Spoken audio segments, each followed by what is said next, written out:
Welcome, students, staff, and families. I have the distinct pleasure as the principal of the school of welcoming you to our virtual sixth grade stepping up ceremony.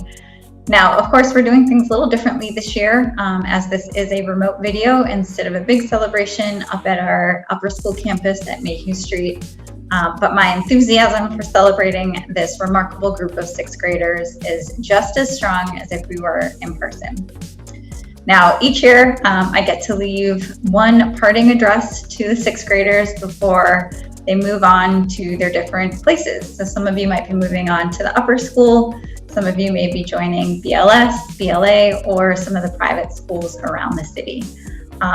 So this is our last chance to all be together as a cohort. And of course, if I have an opportunity like that, I am not going to waste it. So students, when I and other adults in your life think back on the last 2 years since you entered BCCS, I cannot help but think of just how much you have endured as the newest members of our school. It's almost hard to recall what the beginning part of your fifth grade year was like prior to us all going home last March.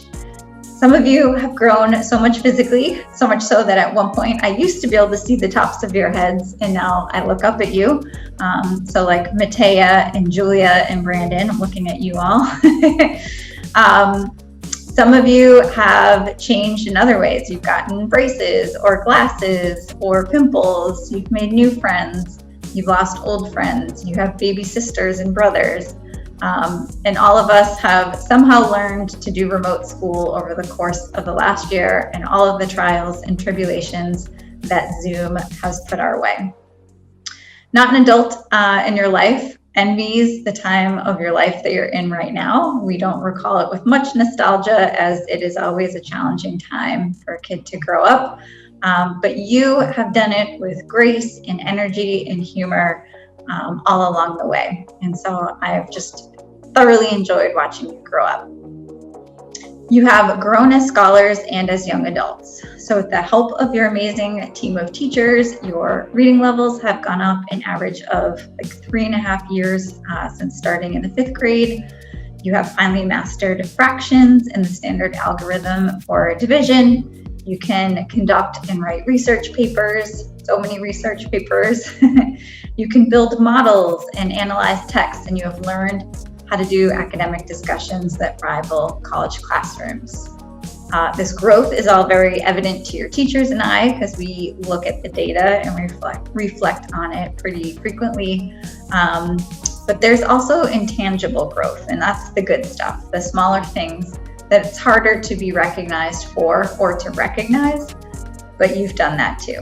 So over the course of your 2 years as students here, you've had to grapple with adult issues that are beyond your years, but you've done so in thoughtful and challenging ways. Nothing has tested your resolve more than these last 15 months.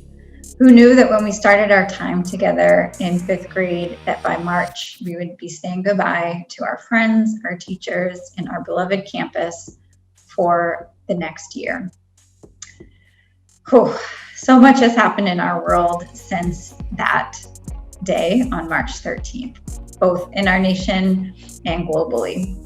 This time that you were growing up in is some of the most difficult, confusing, but also hopeful time in our nation's history. And as young people, we talk about this a lot, but you are at the forefront of it, questioning everything along the way. And I can say as a cohort, you guys are pretty excellent at questioning everything. So as I've said before, at BCCS, we do talk a lot about how kids have the power to make change happen and that you are in charge of your own future and destiny, which I understand is a concept that's a little difficult to accept right now in a world that has put more restrictions on your life than ever before. But time and again, we do see that young people are the ones who have made change happen in our country. It was young people during the civil rights movement in the 60s that led our country to more equal rights. It's young people today who lead efforts on climate change and gun control all over the country, as you read about during the speeches unit in ELA class. And it is young people marching in the streets, demanding that we all recognize that Black lives do matter. Time and time again, it proves that we live in a world where young people can and often do change things. And I suspect there are many in your class, look to your left and to your right, who will go on to do great things and make meaningful change in our BCCS community over the years, perhaps in the city of Boston, maybe even in our country, and who knows, maybe even in the world. Students, it's been a privilege watching you grow and form opinions and morals based on the world that we have lived in these last 2 years.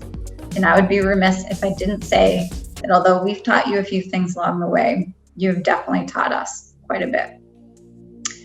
Students, you continue to impress me. During remote learning, you made your way through the murky waters of Zoom links and Google Classroom. You attended office hours when you needed help. You created slides, presentations to teach others what you've learned, solved equations, written memoirs, conducted research, and more. To say that your 6th grade year was challenging would be almost a lie. I think at times it was near impossible for all of us. All of those blank screens on Zoom were really hard. But the important thing is we got through it, and we got through it together. And you learned quite a bit, actually. So good job. All of this is to say that I think you're a pretty remarkable group of kids with a lot of potential. You've had some extraordinary help along the way from many of the adults in your life, your teachers, your parents and guardians, your grandparents, aunts, uncles, older siblings who are at home learning remotely as well. They've all helped carry you at some point or another these last 2 years, but ultimately it did come down to you. Did you do your work? Did you try hard? Did you ask for help when you needed it? Did you push yourself? Did you never give up? And will you continue to do so in middle school? So students, this video is for you and to celebrate all of your accomplishments, your hard work, your growth, your ability to dream big and set goals worth working towards, and the belief that every single one of you will graduate to go on and do great things in our community, your country, and the world. And I personally cannot wait to see what you do with that. There's a congressman who passed away over the summer by the name of John Lewis, and he once said this quote, "You are a light, you are the light. Never let anyone diminish, dampen, or dim your light." So shine bright, students, and as always, I hope that you learned something new. In order to be a good scientist, one must be curious and be willing to work hard to make progress. The Science Award goes to a student who made tremendous progress this year because they worked hard and because they exemplified curiosity whenever we learned something new. This student could always be counted on to be positive, be kind, give his best effort, show the most enthusiasm for GimKit, and share their background knowledge when it connected with what we learned in class. I'm so happy to present the Science Award to Gerard Burke. You truly earned this. Keep up the hard work in middle school science. Congratulations, Gerard. After years of teaching middle school, I have come to appreciate specific student characteristics. Number 1, hard work. How do I know when someone is working hard? I see the student get something wrong. I see them attempt that problem or concept again and get it wrong. I hear them ask questions. I hear them looking for feedback on their work. I see a student put their head down, focus, and persist. Manners. That's number 2. We often say, use your manners. They are free. Saying thank you, asking a question, and saying please. Those are small gestures that make a human feel special. A small gesture can always leave a big impact. Number 3, patience and focus. This student worked hard during remote learning. I'm not sure we can all say that. And recognize that, last year I was in the red and orange for math on Illuminate, and now I'm in the green. But it wasn't always about the grades for this student. It was about making sure they understood the math and have fun and help their peers.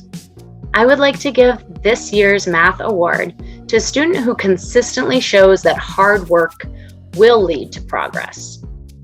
I appreciate and am so proud of this student. My math award goes to Miss Phoebe Rollins DePina. Congrats, Phoebe. Love you all. Hey everyone, and congratulations on stepping up to 7th grade. I had a great time helping you all grow as mathematicians this year. My math award is going to Ray Paulina. Ray brought the work ethic every day during both remote and in-person learning. He always participated, was always on task, and always challenged himself. Congratulations, Ray. You are and will continue to be a great leader. I am going to give my science award to the student who I remember towards the beginning of the year would never do a flip grade assignment because I remember the student said that they don't feel comfortable speaking in front of camera, they don't feel comfortable presenting in front of other students, versus nowadays, this student is always one of the first students to raise their hand, to answer a question, to share their thoughts, and never afraid to make mistakes. The student also did a great job on their Mars colony project, one of the first students to finish their assignment, not because they were rushing it, but because they were so on task and have so many ideas and they can't wait to share with the other students. So I am just simply amazed by how much growth the student made this year, and I'm happy to share that. The Science End of the Year Award goes to Sam Jakaitis. Greetings. This is Mr. Elliott here, reporting from Bucknell. I'm here to present this year's History Award for the year 2020-2021. All right, and before I reveal who this year's winner, I do want to say that it was pretty difficult making this decision this year. We've had plenty of you all rise to the occasion with all the barriers that this year provided. Many of us rose to the occasion and set a positive example for our peers and for the teachers as well, with your resilience, with your hard work, so on and so forth. All right. So my award goes to someone who did just that. Someone who has all year shown genuine curiosity, genuine love for learning, and someone who has started off the year in a remote setting, finding ways to contribute and keep letting that momentum carry on into in person as well. So someone that I'm very proud of, who's been working hard all year, is very deserving of this award. And that person is Gabriela Vasquez. All right. Congratulations, Gabby. Keep up the good work. And I hope you enjoy your book, your gift this year. Let me know what you think when you get a chance. All right. Congratulations. And congratulations to all of 6th grade as well. Right. As I mentioned, it was not easy selecting one person to give this to. But with that being said, Gabriella, you are definitely deserving of this one this time around. All right. Congratulations. And good luck going forward. Greetings. I'm here to present my ELA Award to a pretty awesome 6th grader. Before I do that though, I just want to say that learning how to edit and revise can be the most challenging and sometimes boring part of writing.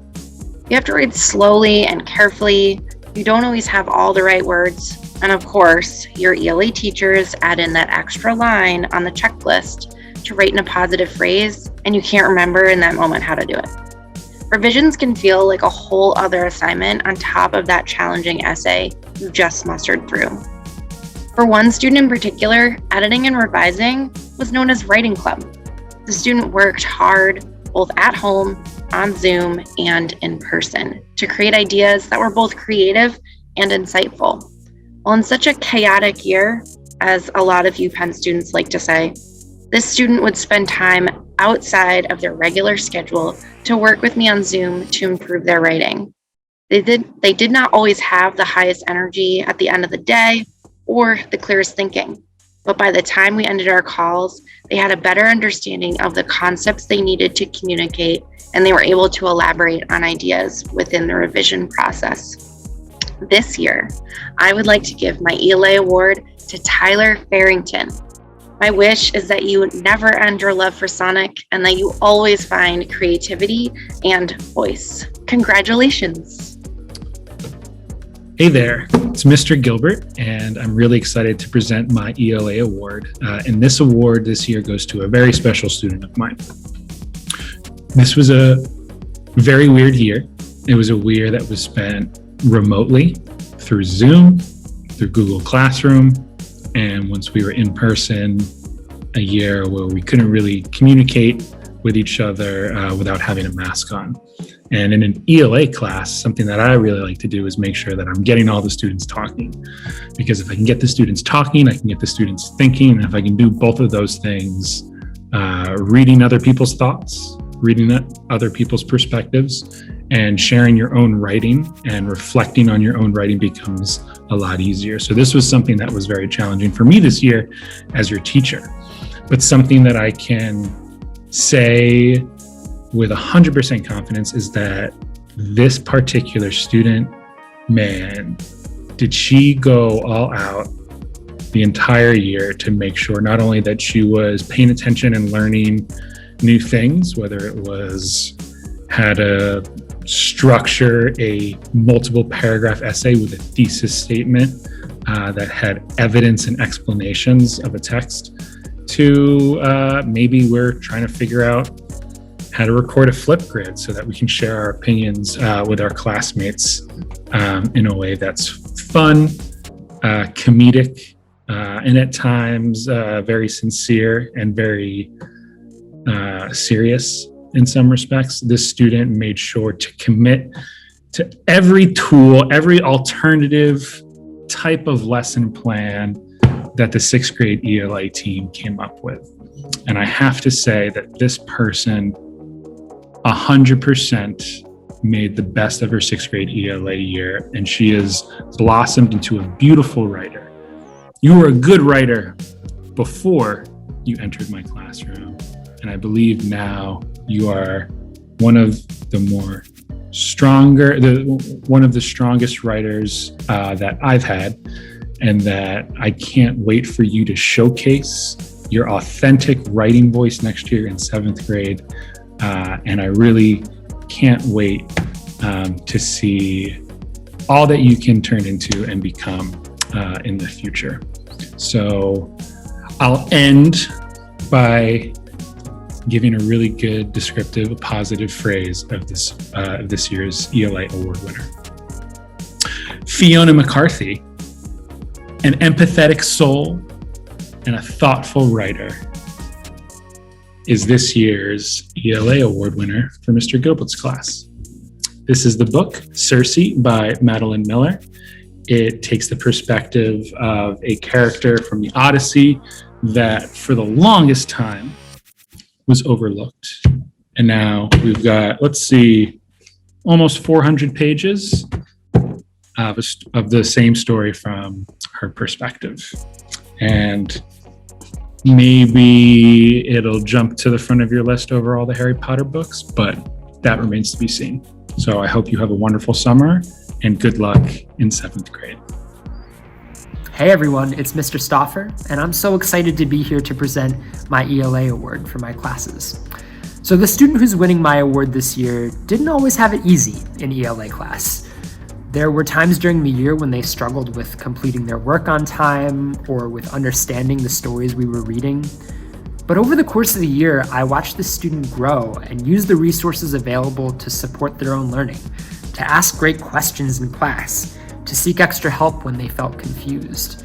And by the time quarter 4 ended, they've really grown to become a leader in our classroom discussions.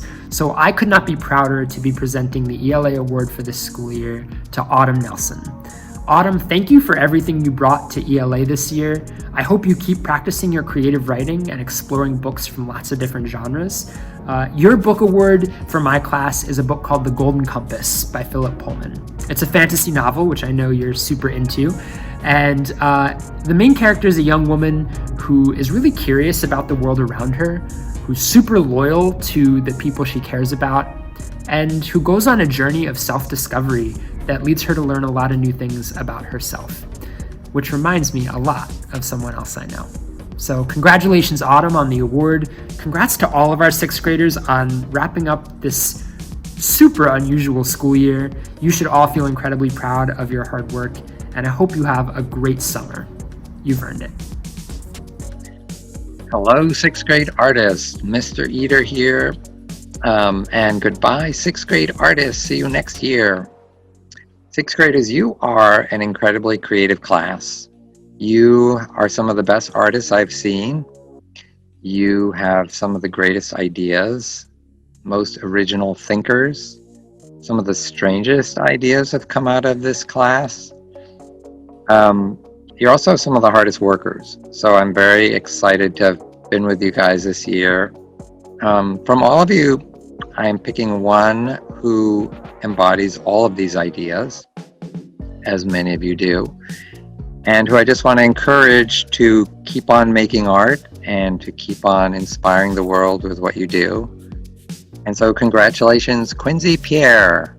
You get the art award for this sixth grade class, and I hope you continue to inspire the world. Good afternoon, everyone. I have the lovely pleasure of presenting this year's PE Award. We had a really, really strange but awesome year together in PE. We started off virtually and remote, and I really, really want to give a shout out to my sixth graders in general for really making that remote experience as enjoyable as I think it could have been. We had lots of students who chose to turn their cameras on, show me your face, give me that energy. We did a lot of working out. We did AMRAPs, we did circuit workouts. We played a bunch of Name That Tune. And with that, I also would love to wish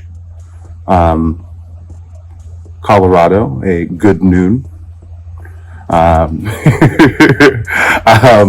To Bucknell, I say no! And again, it was a really interesting but amazing year. A couple of inside jokes there. But on to my awards. And I really do want to focus on that remote period, as well as transitioning back to some of that in-person learning. I had 2 awards to give. These 2 students, whenever they could, they had their cameras on. They were present for every single Zoom class that they were supposed to be a part of. These 2 students really went above and beyond in the effort department when it comes to their health.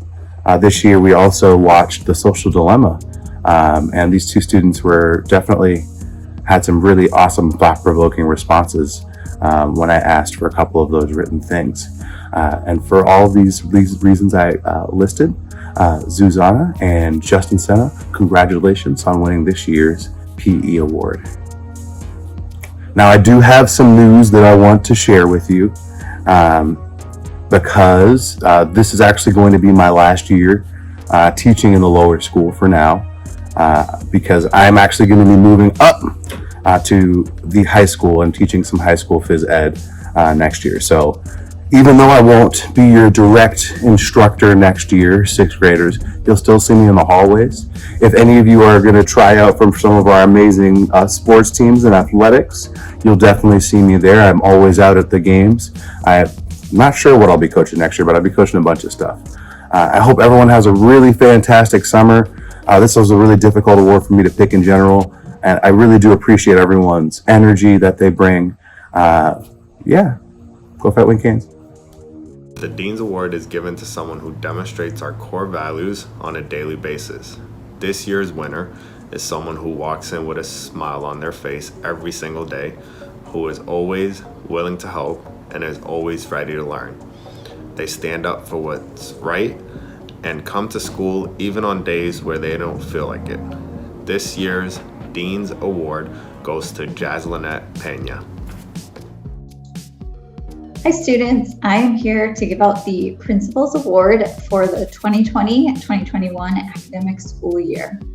Now, every year I give out the Principals Award, and it is usually based on achievement. So it might be a student who has made honor roll every single quarter of the year, in 5th grade and in 6th grade. It might be a student with the highest GPA or a student who consistently works super hard that I want to recognize. This year, I want to recognize a student who does work consistently super hard, who has made honor roll repeatedly, but who has also made tremendous growth since 5th grade. So this student really doubted himself a little bit in 5th grade, didn't think he was super capable all the time of some assignments, and really kind of held himself back from time to time. We all knew he was super capable, but he had to believe in himself. Last summer, he volunteered to be a part of the Readers Are Leaders program, which many of your classmates also did. And this student really started to challenge himself with difficult texts. He was reading super long, biographies about presidents, in my opinion, sort of boring texts, but he really dug in, and boy, did his reading growth just kind of go through the roof. And all year long, this student has just continued to challenge himself and really, really, really work hard to achieve even higher levels than I think he thought possible. It has been awesome to watch this kid grow and flourish and come into his own. And I am so excited and happy today to present the Principal's Award to Eddie Rice. Great job, Eddie.